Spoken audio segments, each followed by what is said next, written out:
Judge, I'm obviously prepared to give my closing remarks. Just one quick motion to amend the date to include September 27th, or excuse me, April 27th, so it would be April 26th and April 27th, 2013. No objection. That would be, information will be so amended. And you may proceed, Mr. Thank you, Judge.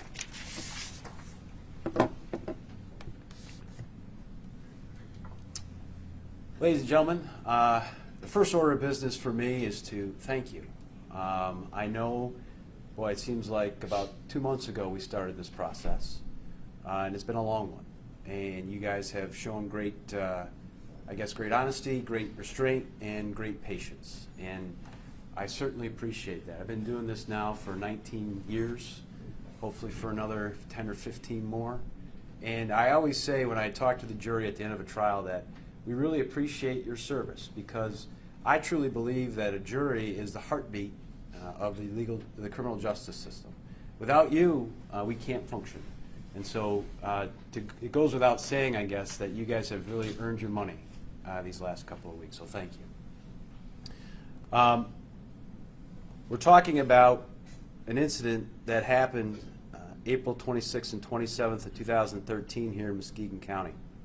And I want to remind, as I did my opening, I want to remind you of some of the commitments that we made to one another at the beginning of this process. First and foremost, the fact that the court is going to instruct you on the use of other acts evidence, that it is relevant. In other words, you are to consider it and can consider it because the court allowed you to hear it. And it's there to help you determine a few things in this case, in particular intent, in particular common plan, scheme, or system in doing an act, and more importantly, identity and the fact that Jessica Heeringa is deceased. The other thing that we talked about that I want to remind you is the idea of direct and circumstantial evidence, the idea that both direct and circumstantial, whether by themselves or in combination with one another, are perfectly relevant pieces of evidence that you are to use and consider in making your decision in this case. And I go back to the example I gave during the voir dire process. My oldest son and the cookies. That's the type of evidence that we're talking about, ladies and gentlemen. We're talking about those things that lead to conclusions. And that's the type of evidence that you're allowed to use in every single element that I'm required to prove. So let's get right to it. As you're going to hear at the end of closing arguments, there are 2 charges for you to consider. 1 open murder, 2 kidnapping. In the open murder charge, there are 2 theories that you can consider, both felony murder, first-degree felony murder, or first-degree premeditated murder. And the first element in both felony murder and first-degree premeditated murder is the same. And I'm required to prove that the defendant caused the death of Jessica Heeringa. That is, Jessica Heeringa died as a result of an act of the defendant.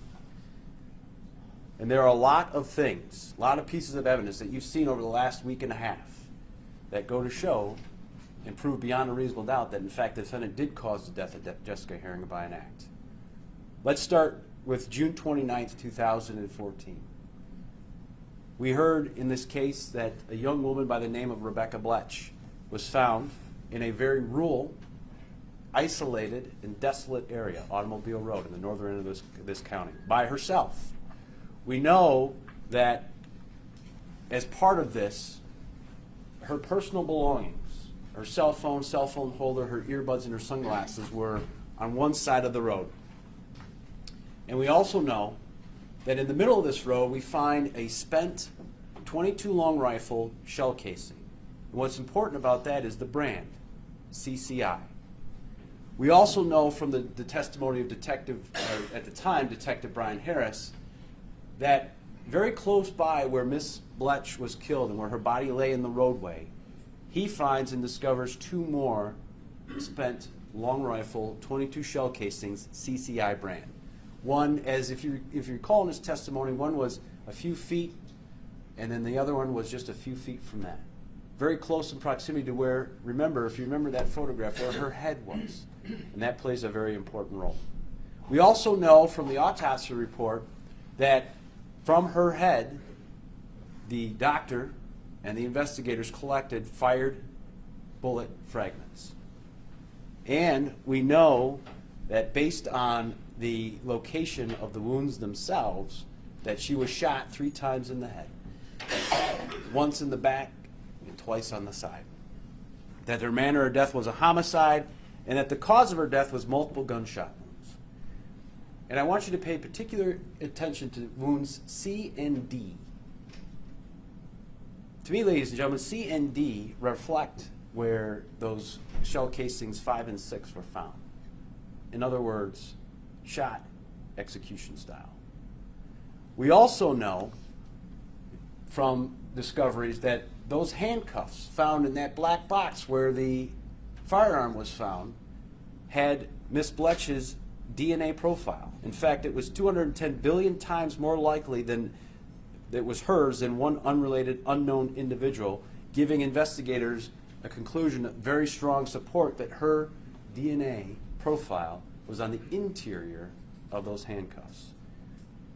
If you look at the circumstances that you learned about in that particular investigation, that particular case, it certainly appears as though that was an abduction gone wrong.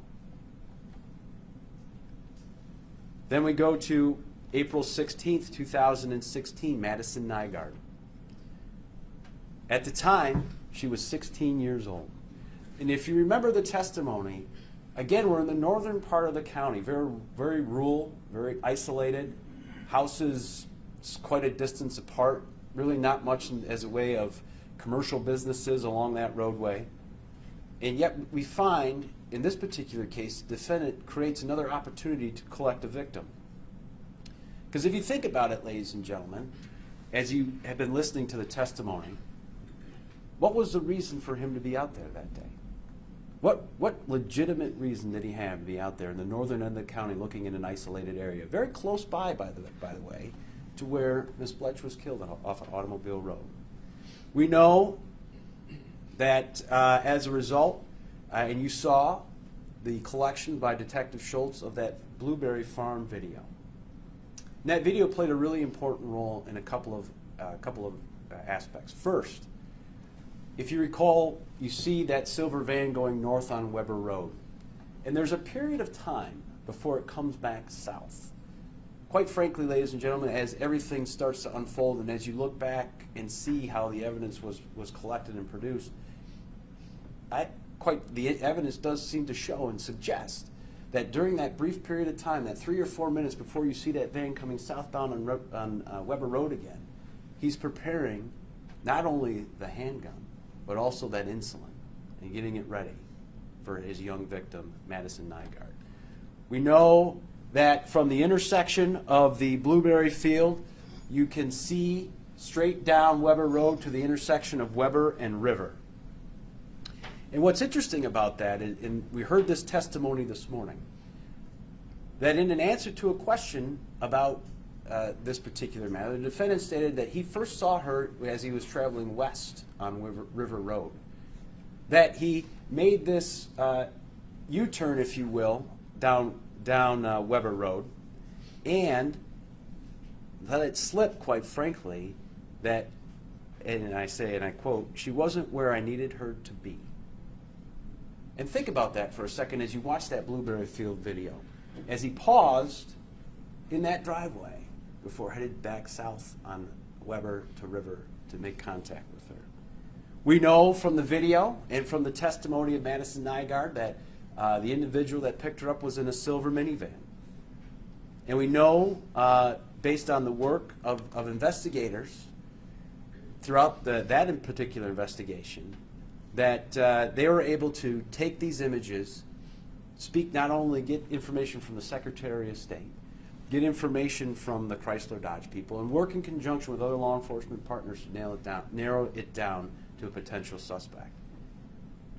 And what's interesting about this is, as you heard from Mr. Brooks' testimony, what is significant to those who are familiar with Chrysler vehicles is that this particular vehicle is identified based on its black molding, based on the black handles, the door handles, based on the black side mirrors, based on that aerodynamic looking rear mirror, or rear window I should say, and the space between the last rear door and the wheel well.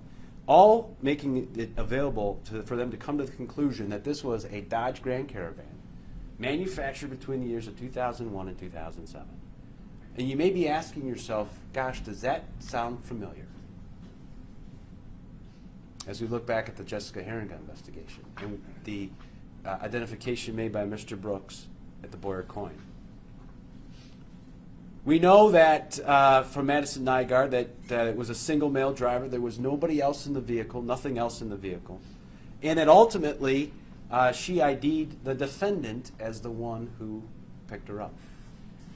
Now, the other interesting aspect about this whole exchange between Ms. Nygaard and the defendant is this, is that as you heard Madison testify, she was interested in getting a cell phone in her hand so she could call somebody, her mom. She wasn't necessarily, in fact, at all looking for a ride home. However, in order for the defendant to get her in his vehicle, he said, look, you can use my cell phone, no problem, but you got to get in my car. Now, this is a young 16-year-old girl. As you can well imagine, probably a little distraught, a little upset as to what's happening. And she gets in that vehicle only to find out, the ruse as I like to call it, as she asks for the cell phone and the car starts driving away, he says, well, I'm sorry, the cell phone's dead. Can't use it. At this point in time, the defendant's probably pretty excited because so far, so good. And it makes you wonder, ladies and gentlemen, what did the defendant do or say to Miss Bletch before he shot her? What did the defendant do or say to Miss Heeringa to get her to open that rear door?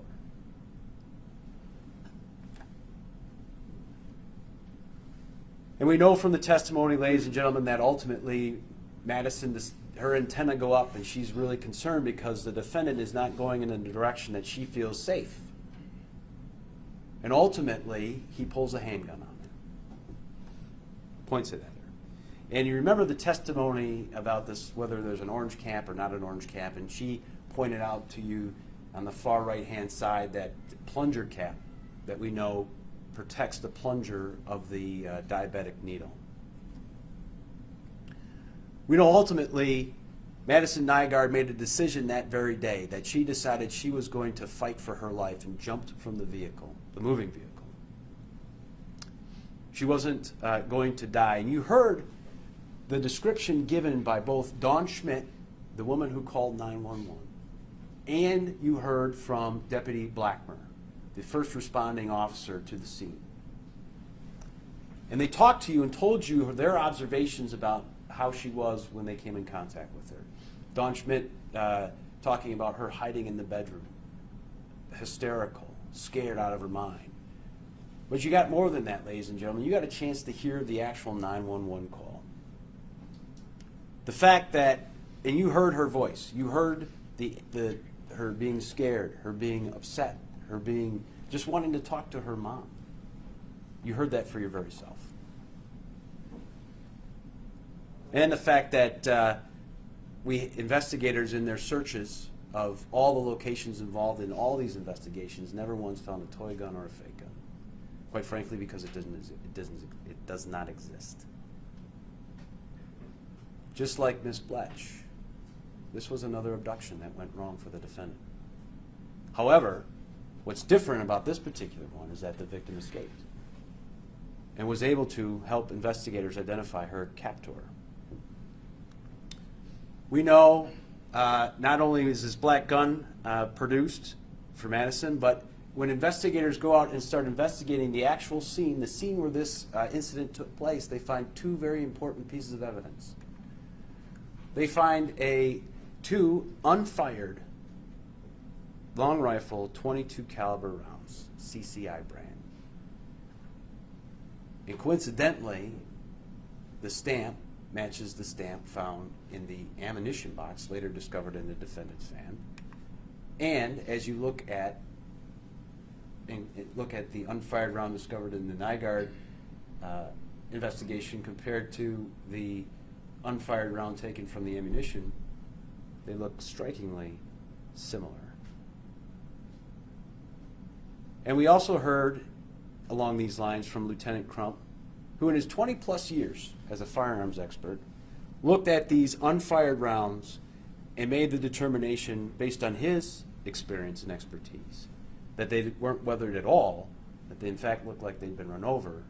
And if you remember, Deputy Blackburn and Detective Schultz talked about, more likely than not, it was Deputy Blackburn's patrol car that may have run these rounds over. And what's significant about that finding is that, as Madison told you, as she's running for her life, running out of her shoes, bleeding and injured, from the defendant in the defendant's van, she sees the defendant behind his van pointing the gun directly at her. And as she indicated, all she could think about is she didn't want to die. She had a family.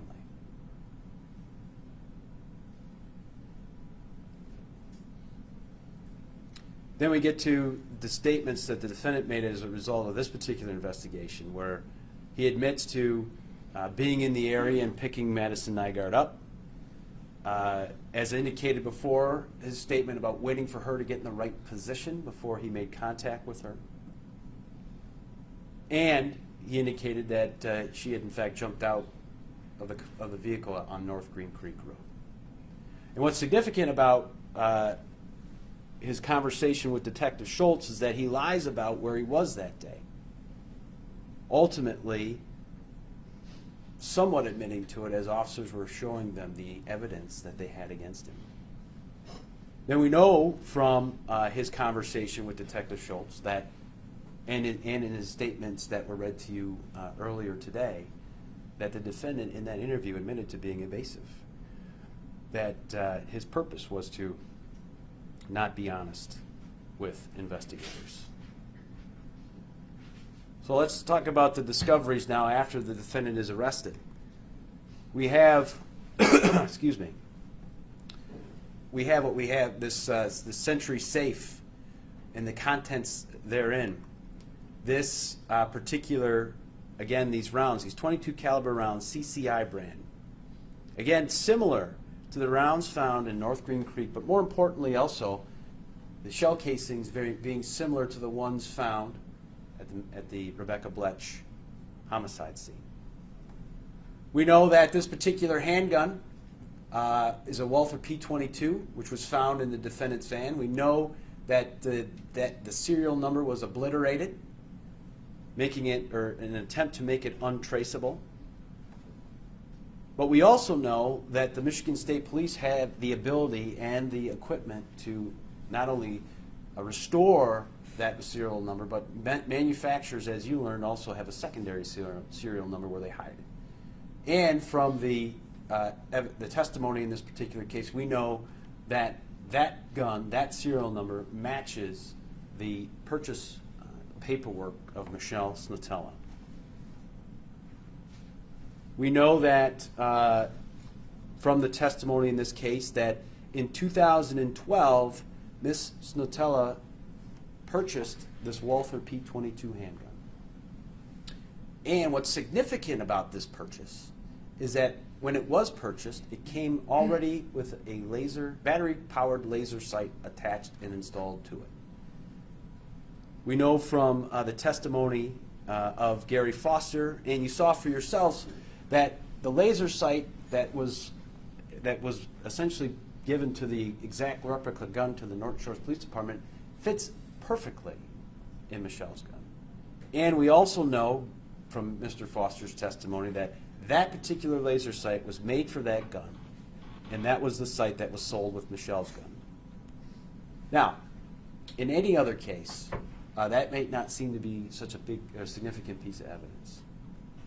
But in this particular one, it means much more, in the sense that Michelle Snotella just so happens to be a co-worker of the defendant. We know from the evidence in this case that they worked in the same area in the same shift for a number of years. We also know from the evidence in this case that there were lots of conversations about this particular weapon, what it was, what it had. And those conversations included conversations with the defendant, which the defendant admits. We know that the defendant knows where Michelle lives. We know that he knows her habits, certainly the one about keeping her doors unlocked if she's not traveling.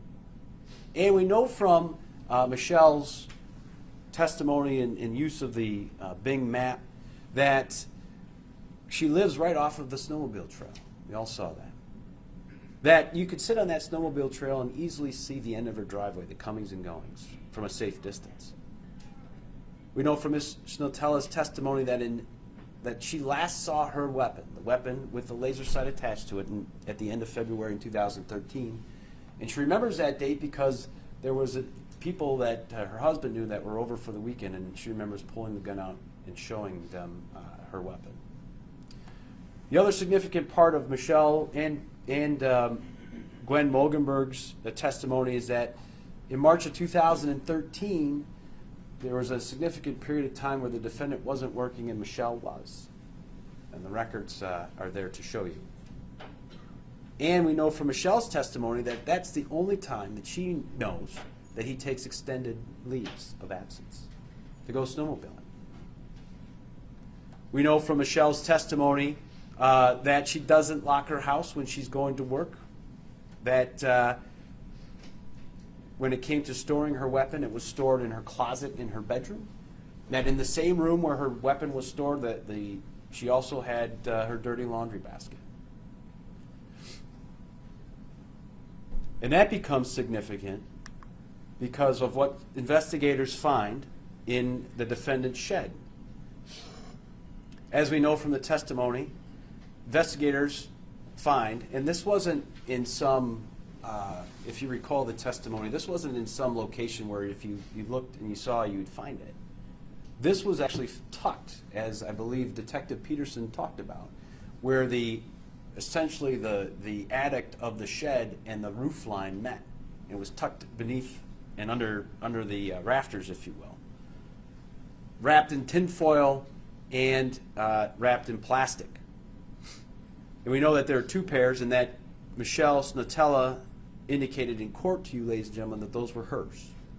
But we also know from the forensic work done by David Hayhurst on Record 18 that in the waistband of the red pair of underwear, there was a DNA profile mixture that contained both the defendant's and Michelle's DNA profile.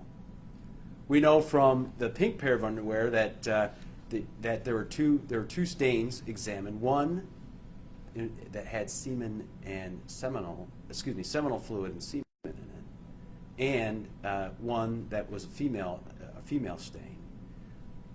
And in Record 18, both of those profiles belong to the defendant and Michelle.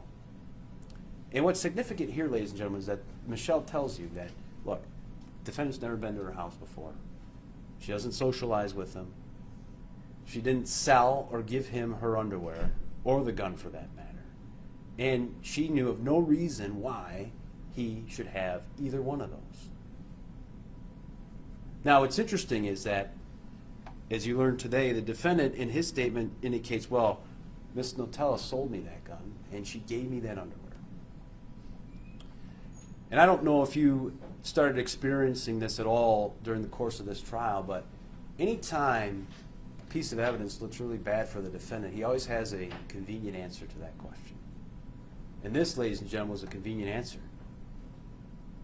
Because if we go back to the interview involving Detective Schultz and the defendant, Detective Schultz specifically asked the defendant, do you own or possess any other guns besides that Bursa, the one that he registered?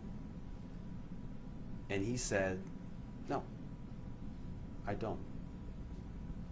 Knowing full well that that gun was located in his van underneath the driver's seat. And in fact, indicated directly that he lied about that. Now, if you purchased something legitimately or received something legitimately, why do you have to lie about it?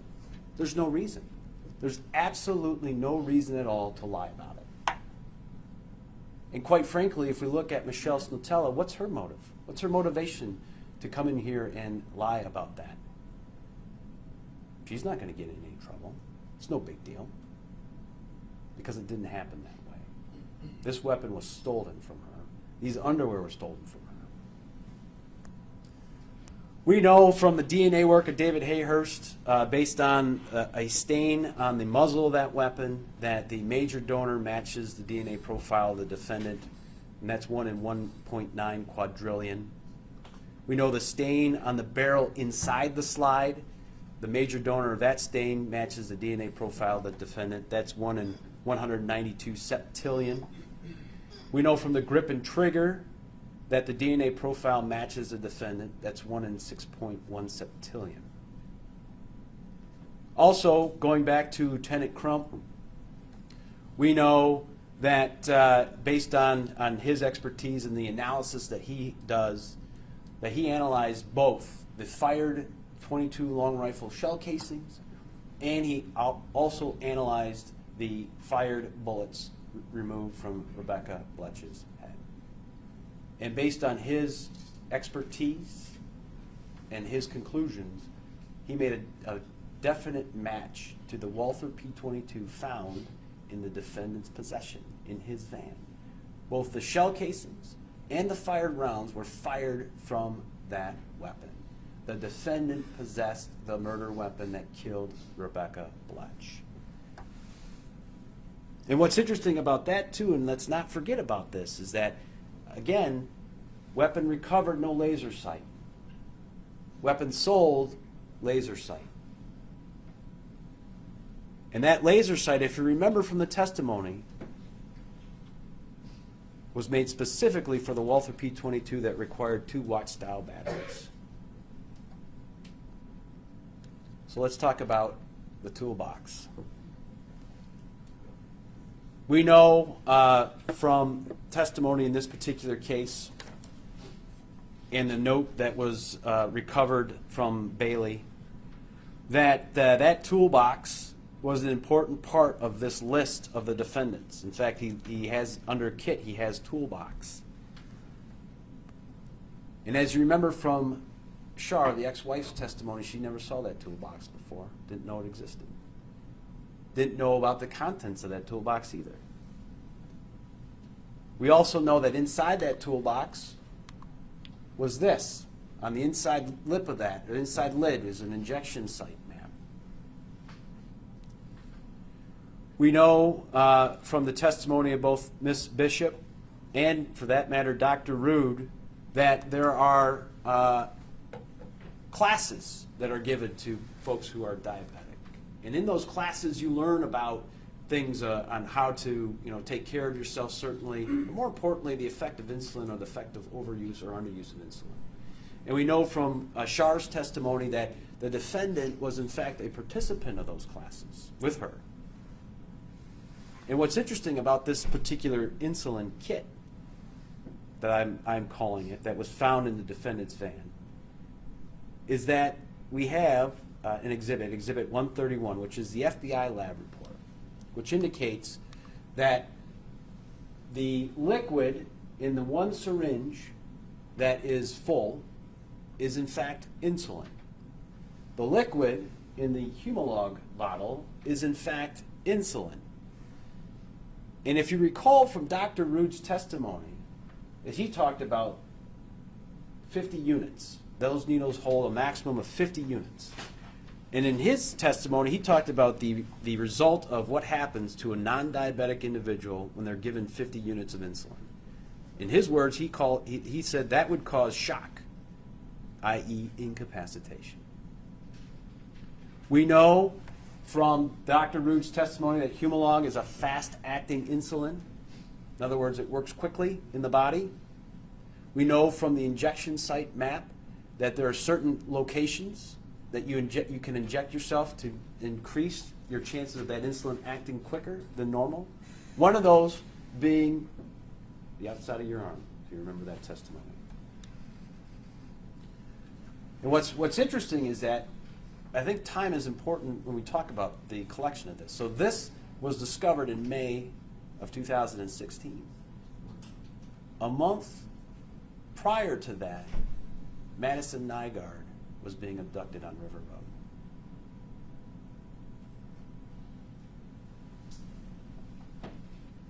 We know from Dr. Rude that transporting and keeping insulin in a safe like this isn't the right way to do it. We also know that the defendant admitted that he purchased both the black safe and stored the gun and the insulin in that. As part of this investigation, detectives discover these 2 video cameras in the toolbox, which is in the defendant's vehicle. Investigators also, as they unpack this, they find rope. And we know from the work of the Michigan State Police Crime Lab that the defendant's DNA profile was 64 million times more likely to be part of that mixture than if it originated from 4 unrelated people, offering very strong support it's present. The chain in this picture, again, defendant's profile, DNA profile is 826 trillion times more likely to be part of that mixture than if it originated from 2 unrelated people, giving very strong support. His profile is on that. The J hook, which is on top of that picture, the eyelet part of that the defendant's DNA profile is 996 trillion times more likely to be part of that mixture than if it originated from 1 unrelated person. Very strong support. The section of chain with handcuffs, the interior edge of those handcuffs, the DNA profile matches the defendant 1 in 283 sextillion. Lubricating jelly, or according to the list here, lube, also found. And we know from the testimony of Detective Lisa Ferris that that particular bottle of lubricating jelly was purchased at Meijer with the defendant's credit card. We also know that 2 notes were found with women's names on it, a handwritten one and a typewritten one. And we know from Detective Sergeant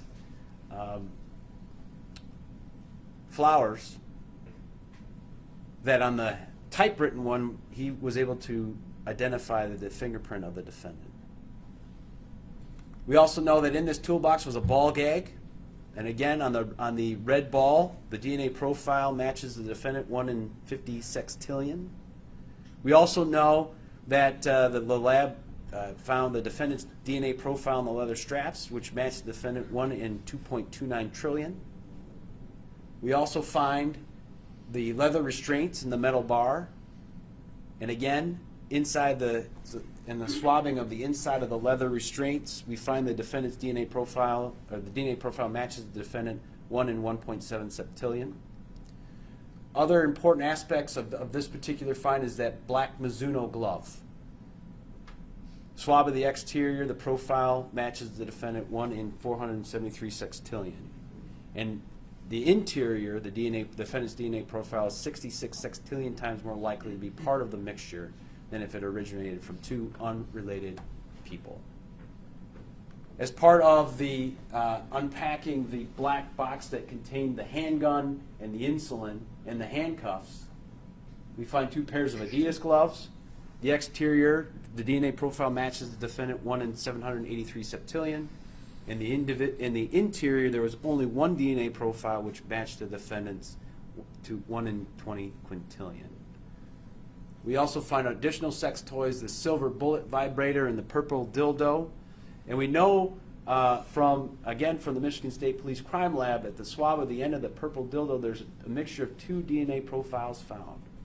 The defendant is 79 billion times more likely to be a contributor to the mixture, which is very strong evidence. And Rebecca Bletch is 4,600 times more likely to be a contributor, which is a strong support. And that's important, again, to this whole idea of the defendant's desire to restrain and sexually assault women. The Reebok glove, which is pictured on the bottom of this picture. The interior of that particular glove, we find the defendant's DNA profile 70 quintillion times more likely to be part of that mixture than if it originated from 2 unrelated people, which provides very strong support that his profile is part of that mixture. And if you remember David Hayhurst's conversation or discussion about, in his initial review of this evidence and seeing what he believed to be small stains on the exterior, and he tried the hemostat and the other test, and they weren't very successful. And he described that some of these tests need bigger quantities in order to essentially get results. Ultimately, he did perform an exterior swab and did some DNA tests and found two profiles, a mixture, where in one of those the defendant was 47 million times more likely to be a contributor to that mixture, providing very strong support. His profile is part of that. And also Rebecca Bletch, 90 quadrillion times more likely to be a contributor, which equals very strong support that she was part of that. And I won't go through the list. You guys got a chance to listen to it and see it. But clearly on his list, the kit, a part of this list, all, if not just about every single one of those items, is listed as an important piece to his plan. Then you heard testimony from Jerry McCarthy, the computer forensic expert for the Michigan State Police. And he talked about his analysis of the ASUS tower, computer tower, and the two Western Digital hard drives, which, as you learned this morning, the defendant admitted that he used both the tower and the hard drives. And we got a chance to get a sneak peek, if you will, of the defendant's digital life, his footprint. We know from Jerry McCarthy's work that the defendant had, as part of his little subfolders, he had a folder called Homemade. And in that Homemade folder, he had several images of varying degrees that were, in fact, homemade. Secret surveillance, if you will. The first being the neighbor girls, the two juvenile neighbor girls that lived across the street from the defendant. And if you recall Jerry McCarthy's description of that, it wasn't as if the defendant was standing on his property and videotaping these girls. The video shows the defendant walking up to the bedroom window and through the slats videotaping these girls undressing, unbeknownst to them. And the defendant admits that he, in fact, did that. The 15,000 videos of swim meets, high school swim meets, which focus primarily, if you remember, Mr. McCarthy talked about this special infrared lens that essentially was like a see-through, made the camera almost see-through through the swimsuits. And the defendant's desire to videotape the breast area, the crotch area, and the buttocks area of these young girls. Shar indicated to you in her testimony there's absolutely no reason for him, me, or anybody else related to go to a swim meet because none of the folks that they knew participated. And you got a sense from Mr. McCarthy the variety of high school swim meets that the defendant went to and took these videos, and in fact admitted that he took them. And quite frankly, one of the reasons is to think about and show his desire for juvenile girls, i.e. Madison Nygaard. The other homemade video that we talked about was that of Michelle Snatella, his co-worker, who he secretly videotaped in the parking lot, unbeknownst to her. We also know that the defendant had quite a collection of abduction, restrain, torture, rape, kill videos that the defendant himself admitted was his outlet. Quite frankly, ladies and gentlemen, the evidence seems to suggest that it was more than just an outlet. It was an opportunity to learn and to live out the fantasies that he wanted to live out. Because as Mr. McCarthy told you, he had thousands upon thousands of these videos. And it wasn't as though they were randomly located on this particular hard drive. No. As Mr. McCarthy told you, they were neatly organized in subfolders, labeled specifically on the subject matter at hand. In fact, as Mr. McCarthy told you, of the entire collection of pornography that the defendant had in his possession, a majority of that were these dark, sadistic, rape, kill, and torture videos. As Mr. McCarthy told you, the theme was the victims were always women. A majority of these women were young, blonde hair, and white.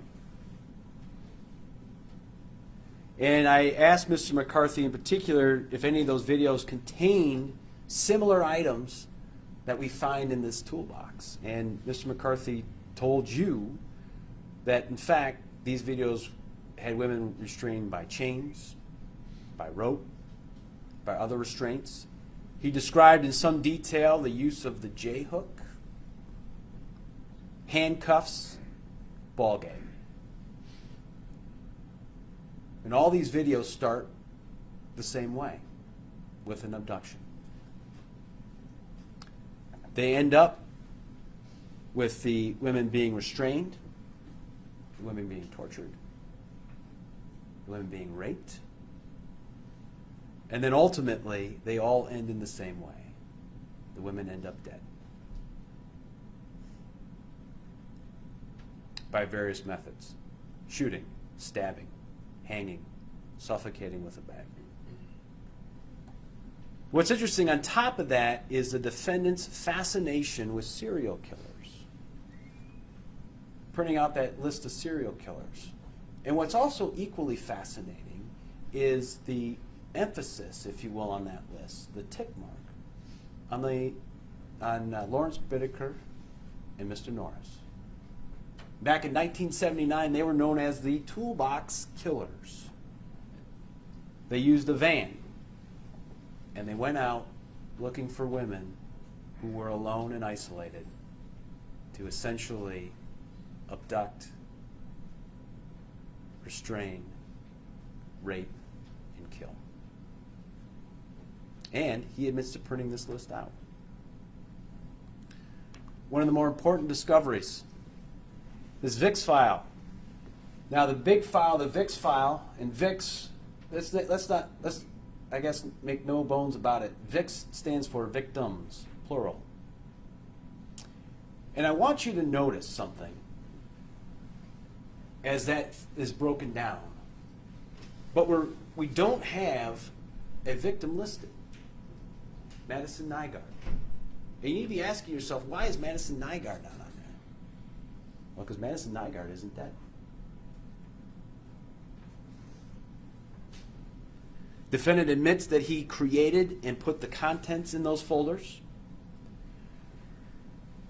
The RSB, the FZ+C14, the secret code that stood for June 29th, 2014, the day that Rebecca Bletch was killed. The code for Jessica Lynn Heeringa, JLH, coordinating with her disappearance, 4/26/2013.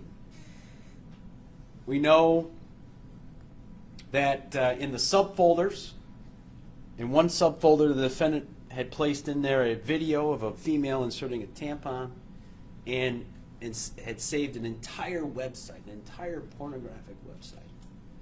We also know one of those folders, in the Rebecca Bletch folder, contained images, personal images, lots of images of Rebecca Bletch herself, as well as one erotic one that wasn't her, but looked like her.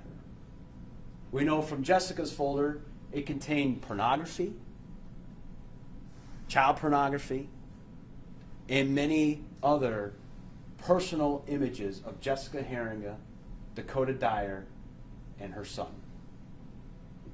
We also know that within this arena, he had created a folder that contained an entire website from Fox 17 News, a story about Jessica Heeringa. We know that he also created a folder titled Jessica on the 3-year anniversary that she went missing.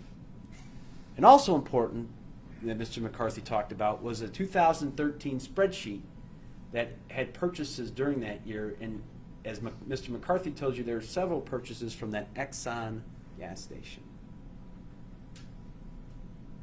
This, ladies and gentlemen, was the defendant's personal digital trophy case. Because once these women were killed, he had to have images of them so he could remember. Whether it would have been for the thrill and the excitement of taking them, killing them. But as I've often told my own children, you don't get a trophy until you accomplish the mission.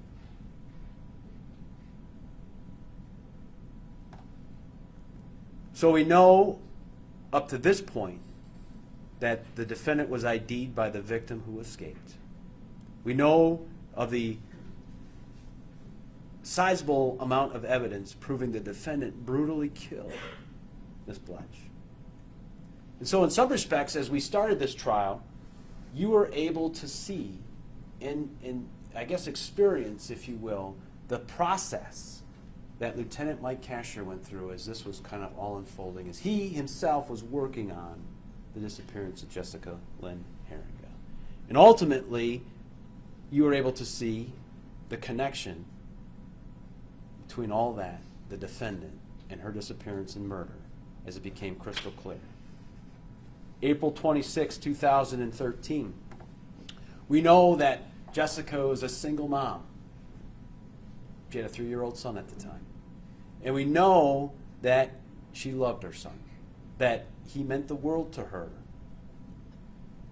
And we can see that in the photographs collected by the defendant.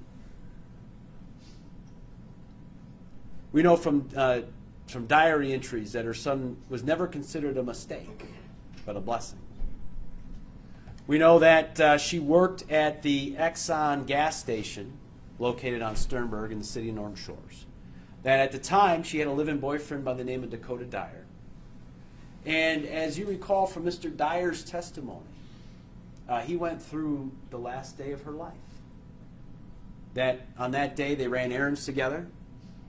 That because they shared a car and a cell phone and Jessica had to work that day, that Jessica dropped Mr. Dyer and their son off at his parents' house for dinner. That ultimately she goes to work, and during the day Dakota had the opportunity to check in and talk to her at least twice. One around the 8 o'clock hour, telling her, if you recall from his testimony, telling her that he was home from his parents. And ultimately one at the 10 o'clock hour, asking her to bring some groceries home from the store. What's interesting is that, like Rebecca Bletch and Madison Nygaard, Miss Heeringa was isolated in the sense that she was working by herself. It was nighttime. We know there were no video cameras anywhere, whether it be the inside or the exterior of that store, recording anything that was happening. She was by herself. We also know from Ms. Follett's testimony that it wasn't a secret about the video cameras to regular customers. And I remind you, ladies and gentlemen, about the statements the defendant made about his routine stopping at the Exxon, knowing who Jessica was, as well as the digital evidence that was discovered by Mr. McCarthy. Defendant knew her. In fact, he was there the day that she disappeared. And certainly, given the frequency, he would be a familiar face and voice. We know from the testimony of Eric Barber and Susan Follett that they're out enjoying a nice night on a motorcycle, doing a motorcycle ride. And that as they are driving down Sternberg Road, Miss Follett told you that she picks up out of the corner of her eye this van driving on the silver van driving on the service road, almost parallel with them. And both her and Mr. Barber, as they are passing the Exxon station, see this van go in front, make its way around to the east side of the building, and cut its lights off. And it's at that moment that the red flags go up in Miss Follett's head, as she told you. And it's her suggestion to Mr. Barber that they turn around and go see what's going on. We know from conversation or the statement of the defendant as well as the Carfax report that the defendant had purchased a 2006 silver Dodge Grand Caravan in March 2013. And given Ms. Follett's testimony when they made their way back to the Exxon station and parked in the Center Point Mall or the mall parking lot, the description of where that van was in relation to the back door. And in relation to where the blood, the battery cover, and the batteries were found. What's significant is her testimony as they get there and they're watching, they can't see what's happening in the back of the van, but they do see what I call the hatch action, where they both see the dome light come on as the hatch comes up. And they both describe to you this idea that the hatch came down but immediately popped up like something was in the way and then came back down. We know from the testimony of Ms. Follett that when the driver of that vehicle came into the light, she saw what she believed to be a red or orange shirt, not stripes, not blocked, solid color. We know from Detective Peterson the finding of a red and orange shirt in that pink bedroom, and we know from Shar's testimony that that room was where the defendant kept his clothes.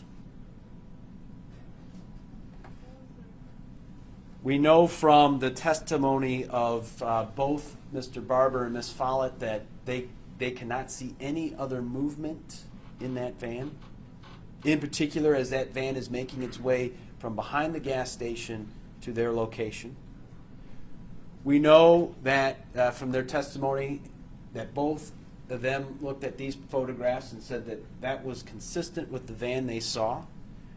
And as you know from the testimony, it just happens to be pictures of the defendant's van. We get a description, a little bit of a description from Ms. Follett, where she talks about the individual that she saw to be a bit heavier. And as she described, as that van was going by, she remembers seeing pretty blonde streaks. And we heard from Janice Horton, who was the hairstylist for the defendant for many years, that it wasn't uncommon for the defendant to ask for blonde streaks in his hair. And we know from Shar that was true even back in 2013. Ms. Follett provides a description to you, and I want, certainly, I know for a fact that Mr. Johnson's going to harp on this. But I want you to be very careful and remember her testimony about how she was trying to determine height. And in particular, in relation to Mr. Brooks' testimony in the height of the particular, in the area where she actually saw. Because if you recall, from essentially the driver's door back, she couldn't see because it was dark. The light in the back was turned off.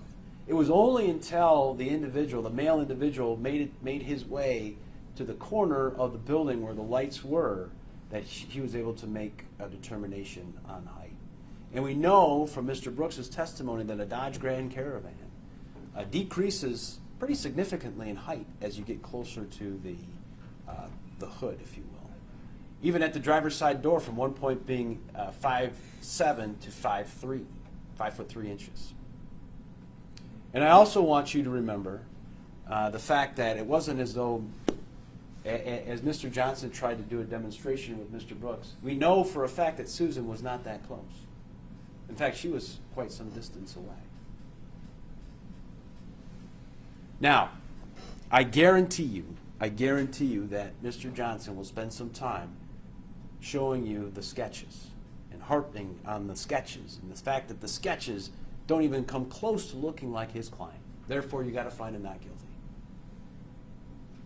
But we heard the testimony from several witnesses that the defendant certainly looked a lot different back in 2013 than he does today, as far as his weight is concerned. We also heard from several witnesses who tried to describe facial hair as best they could. You know, was it closely trimmed? Was it scruffy? Was it a goatee? Was he clean shaven? Everybody was trying to do their best to remember. but I want you to remember a couple of things, including even Mr. Lieutenant Casher. I want you to remember a couple of things. Facial hair is easy to remove and is easy to grow back. And it's also important to remember this, that moment in time that Susan Follett had that opportunity to see, or to actually look inside the van to try and make eye contact with the person driving that van, it was a matter of seconds. That van didn't stop. It kept moving. And not only that, she had to look through the passenger side window into the dark interior of that car. And I want you to think of this as he makes that pitch to you, and I know he will. This incident that happened to Jessica Heeringa was not a random act. It wasn't as if somebody woke up and said, you know what, I'm going to go abduct somebody today. And I think I'm going to go to the Exxon station and see if I can, see if I can abduct somebody at the Exxon station. This was a carefully planned event. In fact, we know from the defendant's own cell phone records, the night before, he took the day off. And at 12:30 a.m., early that morning, he's at the Bailey House residence, calling his house. And maybe, just maybe, ladies and gentlemen, maybe he's just calling his wife to check in. Maybe she had no idea that he was even off that day. Because if you remember Shar's testimony, as of 2011, they really didn't really communicate with one another. They were kind of doing their own thing.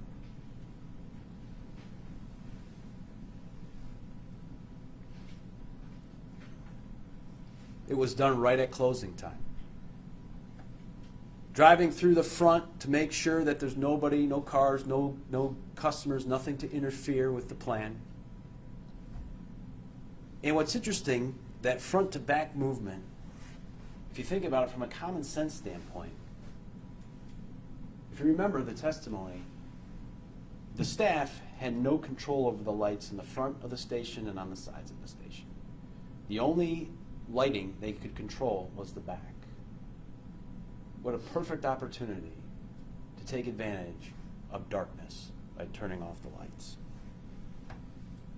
In the store, there was no sign of struggle, which suggests that it was somebody that was familiar to Jessica Heeringa. We know from the testimony of the defendant, as well as one of his friends, Mr. Warr, that he would frequent that area because he was into this Magic the Gathering card game. That he would go to Langs and play in these tournaments all the time. And that these folks, they would show up. And that Mr. Warr, if you remember, Mr. Warr obviously knew the event, knew him for many years because of that, but also knew the vehicle that he drove. And so the defendant is in an area that he's known and the vehicle is known. And ultimately, we know that he likes to change his appearance given the fact that he had contacts in his little black kit. So common sense would tell you that given all that and the risk to the defendant, why wouldn't he change his appearance? We know that this vehicle turns north on Grand Haven Road, Old Grand Haven Road. Given both Mr. Barber and Ms. Follett's testimony, they follow this vehicle, and as Ms. Follett said, at no time from the time they kind of came in contact with the vehicle to the time they got behind that vehicle, that silver van, did they see any movement in the vehicle whatsoever. We know from the timeline of the videos that were obtained that shortly after 11, investigators find and see a van, silver van, passing through that camera at May Consulting, the mattress store.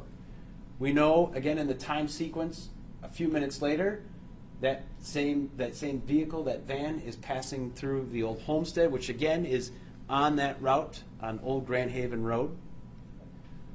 And we know from Jim McDonald's testimony, as he viewed the video from all three locations, that there was no time where the sequence was broken. In other words, this van didn't appear at the Mattress and Boyer Coin at the same time. Didn't appear at Old Homestead and Boyer Coin at the same time. They were all appearing in sequence, in order. We also know from Ryan Hehouse and Lieutenant Casher that in order to get to 3038 Bailey, going on Old Grand Haven Road, that is the most direct route. As you can see from Boyer Coin, Seaway to Getty, right on Summit, left on Bailey, and you're right there.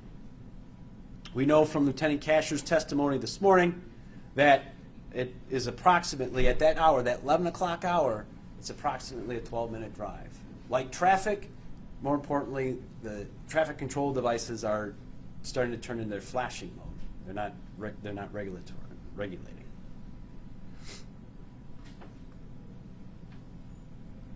You had an opportunity to meet and listen to Larry Brooks. And Larry has been in the car business for a long time, 32 years, I think he told you, just last week. And more importantly, he's been working for the Chrysler Corporation for 32 years. In their product and design, works with the engineers, knows Chrysler cars inside and out. And what's interesting, at least I hope you found this part of his testimony interesting, is that car manufacturers take pride in the uniqueness of their vehicles. From what the taillights look like, to what the side mirrors look like, the door handles look like, the windows look like, the rims look like. So much so that they go through a legal process to make sure that not one single manufacturer, not one single one of their competitors can copy any one of their designs. It's almost like cars, every car manufactured is a unique fingerprint. And he talked to you about those many different aspects of the vehicle's design. But more importantly, he had the opportunity to review the Boyer Coin video. And as he told you and testified to in his process, he immediately said, that is a Dodge Grand Caravan RS, manufactured in the years 2001 to 2007. And he pointed to the reasons why. The black molding on the side, the black door handles, the black mirrors, the aerodynamic rear window. And that, as he told you, this was the only minivan that had those features. The only one.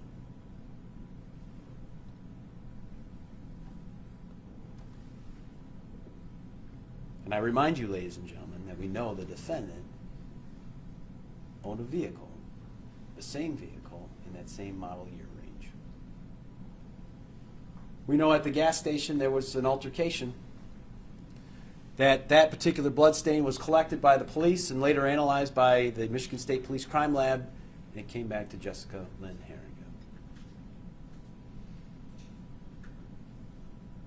We know that investigators also recovered this, a Walther laser sight battery cover. And we know from the testimony of Gary Foster that in order for that battery cover to pop out the way that it did, it would require force. That some force, significant force, would have to be involved in order to pop that out. And quite frankly, ladies and gentlemen, you saw how he kind of struggled just removing the one battery cover from the Walther P22. We know that, again, from Susan Follett's testimony,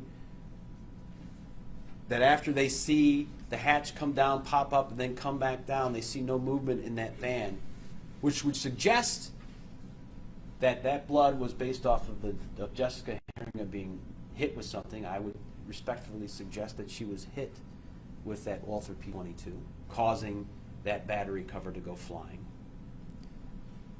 I would also suggest, ladies and gentlemen, that the defendant also employed the use of insulin.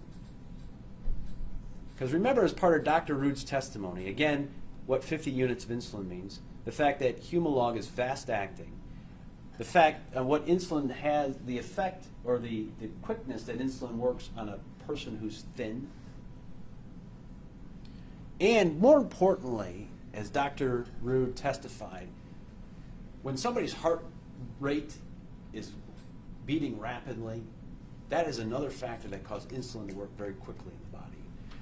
And imagine being Jessica Heeringa, being attacked, being essentially abducted, and fighting for your life, I would imagine that any human being put in that particular situation would have a very fast, quick heart rate.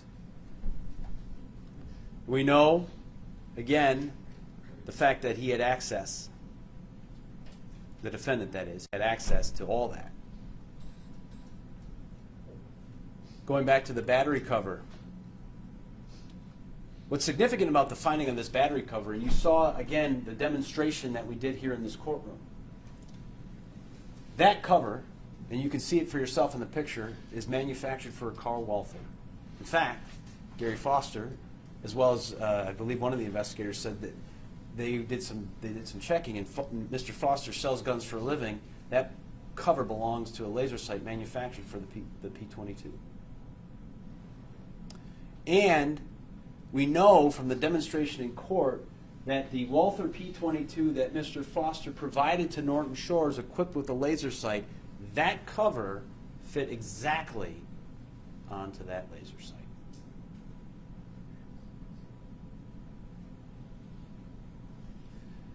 More importantly, the testimony of Mr. Hayhurst and Ms. Schmidt.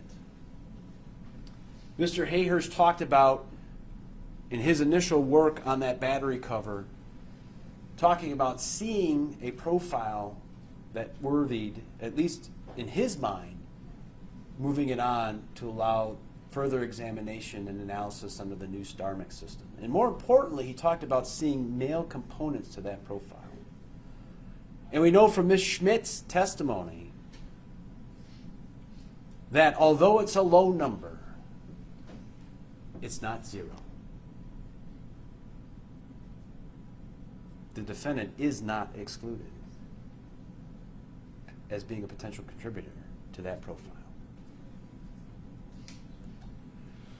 We know from Clifford Barron that his wedding anniversary is the same weekend that Jessica Heeringa went missing.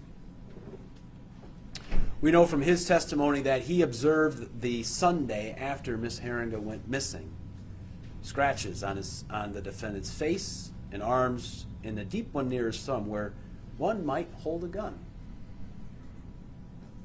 I mean, Mr. Barron also talked to you about the reaction as the guys were kind of kidding around as to who might have taken Jessica Heeringa, and Mr. Barron went and accused Mr. Willis, and he went crazy, threatening to turn him into management. And the fact that Mr.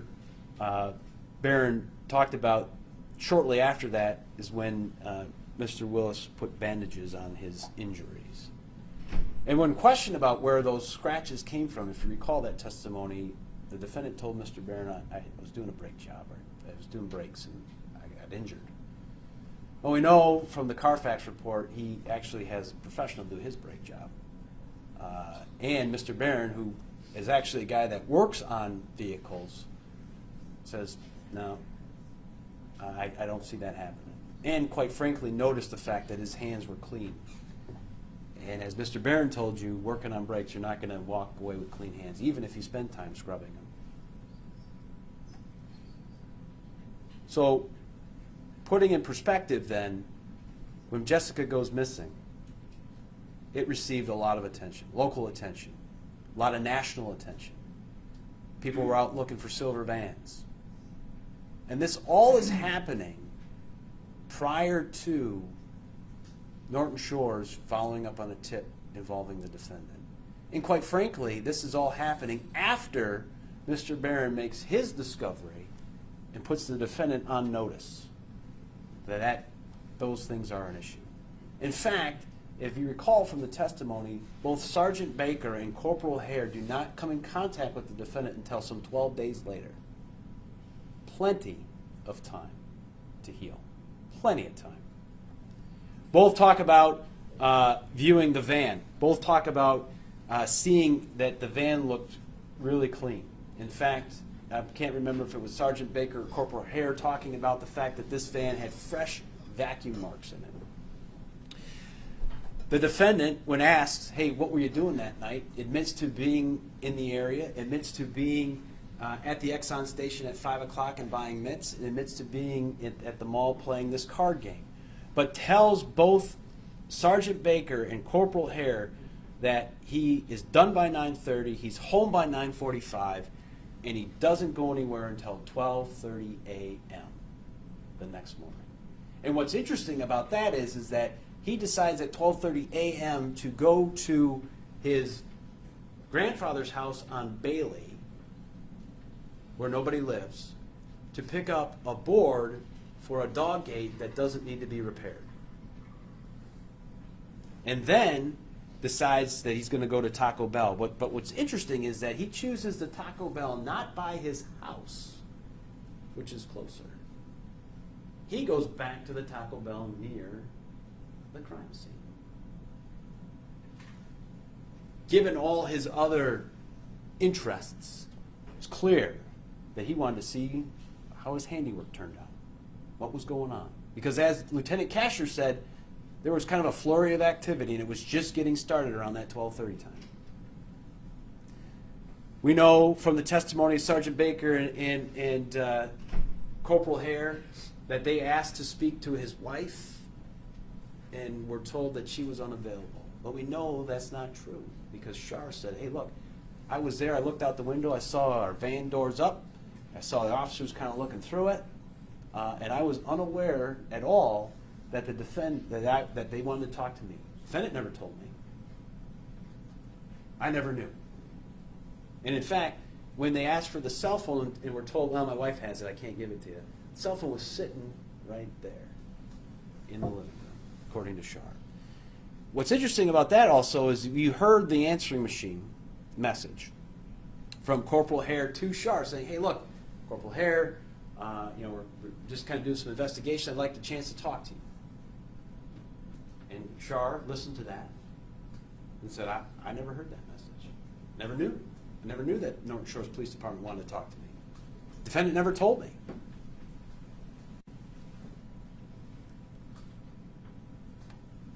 Hare calls back, saying we don't need to talk to you anymore, and she never heard that one either.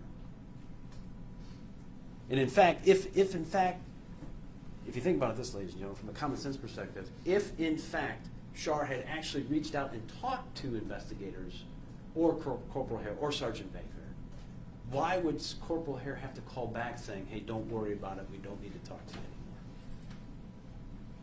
There was no need for that phone call if that conversation happens. It didn't.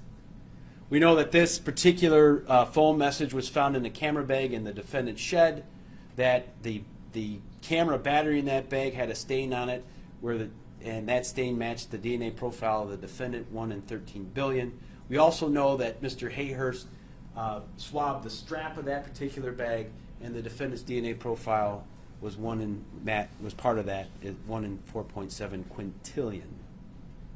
More importantly, though, is a review of the defendant's statement versus what the phone records tell us. Remember, the defendant tells Sergeant Baker and Corporal Hare that he is at home from 9:45 to 12:30.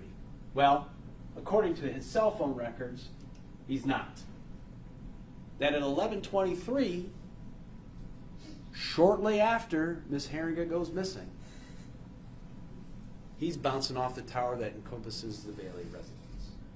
And we know for a fact that he's not home because it's his home calling him. That call goes unanswered. Then we get a second call, 11:59, still bouncing off the tower that encompasses 3038 Bailey. At midnight, as Sergeant McDonald told you, the particular phone that the defendant had in the service, when you missed a call, the company sent you a message saying, hey, you missed a call. And that's what this represents. At midnight. So, 2 calls from the residents, 11:23, 11:59, home calling defendant's cell phone. Then finally at 12:05, defendant calling home, still bouncing off the tower that encompasses 3038 Bailey. He wasn't home that day. that night. He was at 3038 Bailey with Jessica Lynn Heeringa. Why is this an ideal location? We know from the testimony that since 2011, nobody lived or resided at this house, that it was empty. We know from the defendant's testimony that he himself padlocked the entrances, had the key for the padlock. Certainly had access to this home anytime he wanted. Quite frankly, he created, as part of his overall fantasy, the perfect torture safe house, the sanctuary, where he could make his videos a reality. We know from Ryan Hehouse that he did a very extensive scan and continues to do this scan at a local, state, national, and international level, looking to see if anything pops up that shows that Jessica Heeringa is alive somewhere. Not only in this area, this state, this nation, but this world. Including, as he testified, facial recognition software. With no luck. 0 positive results. As part of this element, ladies and gentlemen, we heard from Mr. McCarthy and his experience as a forensic computer analyst. More importantly, at the end of his testimony, I asked him this question: in your experience, how do people pick passwords? Why do people pick passwords the way they do? And he talked to you about people usually pick passwords. You can think about your own experience. You pick passwords that have meaning to you, that you will easily remember, because, as Mr. McCarthy said, we live in a world now where everything you touch digitally requires some username and some password. And so you pick passwords that have meaning, special meaning to you, that you will have no problem remembering, not forgetting. Examples he gave, like kids' birthdays, anniversary dates, wedding dates. And what's significant about this, ladies and gentlemen, is that on April 26, 2013, the entire community, the state, and the nation, everybody knew that on April 26, 2013, Jessica Heeringa went missing. But there's only one person who knows when she died. And that was the killer. And what's significant about that, ladies and gentlemen, is this. In 2010, the defendant used his daughter's name and birth date as his password. In 2015, it changed from his daughter's name and birth date to J4 27 L 13 H 13. 4/27/13, the day Jessica Heeringa died.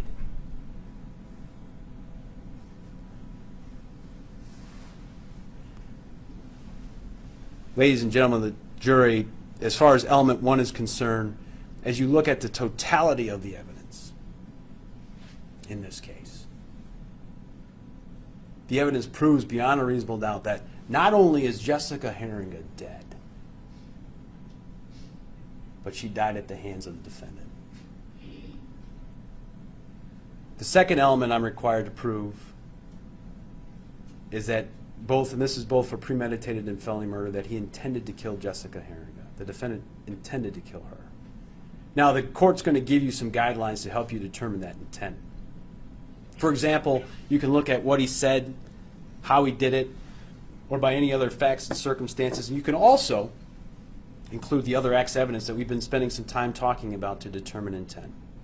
And believe me, ladies and gentlemen, I'm not going to rehash this over and over. But I will point out to you, as you look at the crime scene, we've already gone over the connection to the P-22 and the defendant. In other words, there is a clear connection that the gun that he stole from Michelle Snotella back in March of 2013 is the same gun he used to subdue Jessica Heeringa in April of 2013. And I want you to also look at how he dealt with Miss Bletch. In particular, as we talked about in the beginning, when Miss Bletch decided to flee for her life, the defendant took it upon himself to not shoot her once, but shoot her 3 times, 2 times at close range, execution style. Clearly an intent to kill. The Madison Nygaard scene, the unfired rounds, again, those rounds that are exactly the same as the rounds found not only in the gun itself, but in the box of ammunition. His obsession with the dark porn education videos. The fact that in every single one of those, at the end of every single one of those videos, the victim ends up being killed. The restraint tools. And quite frankly, from a common sense standpoint, how in the world can you continue to carry out your sick fantasy if your victims, i.e. Madison Nygaard? In order to continue with his obsession, to make sure that every victim he came in contact with ended up dead. Clearly proving that he intended to kill Jessica Heeringa. The third element for premeditated murder is that the intent to kill was premeditated, that is, thought out beforehand. So in other words, preparation. And again, I'm not going to rehash everything, but if we highlight a few things, I go back to the night before Jessica went missing. Intentionally took the day off from work, went to 3038 Bailey in preparation,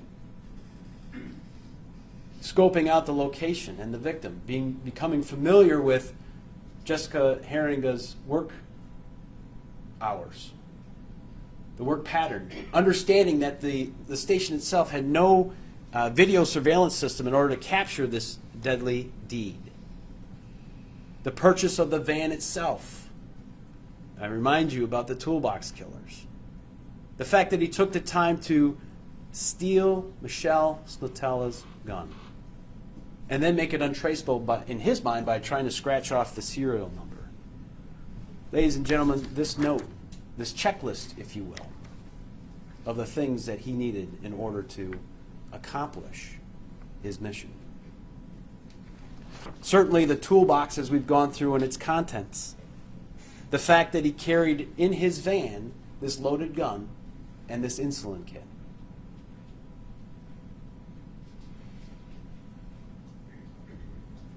The creation of 3038 Bailey.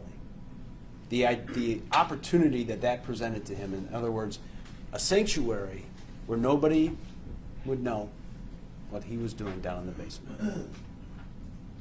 Certainly making her body disappear as part of his plan. Disposal of the evidence. Because again, I go back to this idea that you cannot continue committing these crimes if your victims are alive or found. The fourth element of premeditated murder is that the killing was deliberate. In other words, he considered the pros and cons of the killing and thought about and chose his actions before he did it. There must have been a real and substantial reflection for long enough to give a reasonable person a chance to think twice about the intent to kill. There is no rule as to the time required. It is up to you to decide if enough time has passed. And again, if we look back at the evidence presented as well as the elements of intent to kill, certainly given the time frame that we're talking about, the defendant spent hours with Miss Heeringa in his basement on Bailey. Plenty of time to look and reflect prior to killing her. And again, I ask you to think about the other acts in this case. The 3 shots, including the 2 at close range that killed Miss Bletch, and the attempt to try and shoot Miss Nygaard. We talk about felony murder, which is another theory that you're allowed to consider in this particular case. That when the defendant did the act that caused the death of Jessica Heeringa, the defendant was either attempting to commit the crime or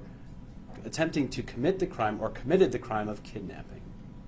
And again, the law allows you to use this other act's evidence in order to help you make the decision in this particular matter, as well as what we know about the Heeringa crime scene. The judge will read you the instruction and the definition of restrain, but if we use our common sense, restrain is pretty common sense. We know that Jessica was alone at the Exxon station. that she was last seen by Susan Mosley just before 11 o'clock, and she wasn't in the Exxon station when Mr. Harpster arrived around 11:07. We know about Jessica's blood and the laser sight parts, but more importantly, we know about the condition of the inside of that store. No money missing, no product missing, nothing disturbed, all cash accounted for. Jessica leaves her car, her coat, her purse that contained her money, her ID, her wallet. The back of the van action, this idea that the van comes down, gets caught on something, pops up, and then it is pushed down. The fact that nobody sees any movement in the back of that van when it drives by Susan Follett and Eric Barber. The defendant's video collection, that restraining the victim, is always part of it. The toolbox that contains all the restraint tools. The fact that the handcuffs included the DNA profile of Rebecca Bletch.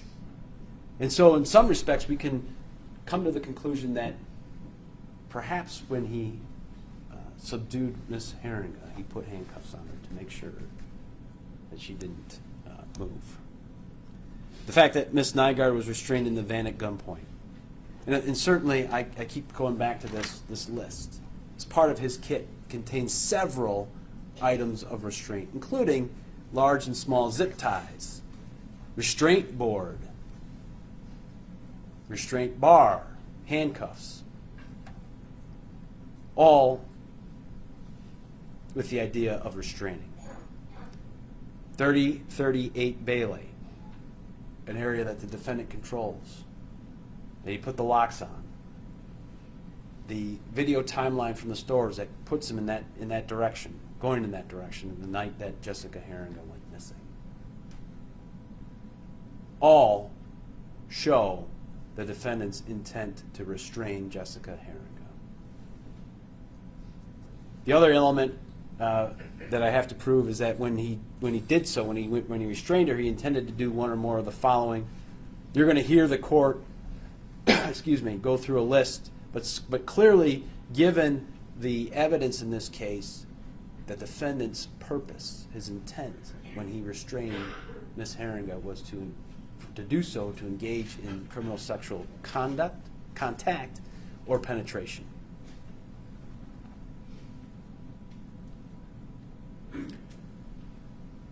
Now, as I come to a conclusion here, ladies and gentlemen, I guarantee you, as I've indicated before, that Mr. Johnson will more than likely go back and say, well, look, prosecutor talked about this DNA stuff, but none of that stuff had Jessica Heeringa's DNA on it. Her profile wasn't located. And if you remember from my opening statement, I was very transparent about that. I knew that going into this case. But as I hope you can see, that a criminal case can be more than just DNA results. That there's plenty of evidence that presents a beyond a reasonable doubt picture that puts the defendant guilty of these crimes. And I want you to remember the fact that as the experts talk to you about how fragile DNA is, the elements, the weather, the conditions, how an object is stored. Mr. Hayhurst talked about the quantity and the quality of the DNA. And more importantly, chemical agents. As Mr. Hayhurst talked to you, they use bleach in their laboratory every time they go from one case to another to make sure that they sanitize down the area where they work. And let's not forget, ladies and gentlemen, the number of bleach bottles and boxes of powdered bleach that were found in the basement of 3038 Bailey. And as Shar told you, who was the caretaker of Grandpa Ham, one of the caretakers, if you will, prior to his death in 2011. So from 2005, when the woman who was taking care of him passed away, to 2011, Shar was one of the main caretakers of Grandpa Ham, was at that house more often than she wasn't, doing the cleaning and the grocery shopping and taking care of Grandpa Ham. And she said, look, I knew that house up, down, backwards, and forwards, and I never saw any of that when I was there. In fact, if there was anything like that, we usually broke it down and threw it away. It didn't stick around. What's important to remember is that the defendant had years to clean up. Years. Officers talked about 12 days after the event, his van was pristine clean. Imagine if you had 3+ years, what you could do in order to make a crime look like it never happened. I want you to focus as we talk about this checklist, this top portion. Top portion talks about clothes, shirt, pants, underwear, her panties, socks, shoes, hoodie. Remember Dakota Dyer's testimony that when Jessica worked the night shift, the closing shift, she would wear a hoodie because when she closed and had to refill the cooler, she used that to keep warm. Last entry, coat ? Remember from the crime scene that Jessica's coat was left behind. Ladies and gentlemen, part of this list is a checklist so the defendant knows and remembers to collect the things that he needs to collect in order to make sure that his identity and her whereabouts are unknown. In fact, as part of this list, we talk about gas can and matches. What better thing to do than to burn the evidence?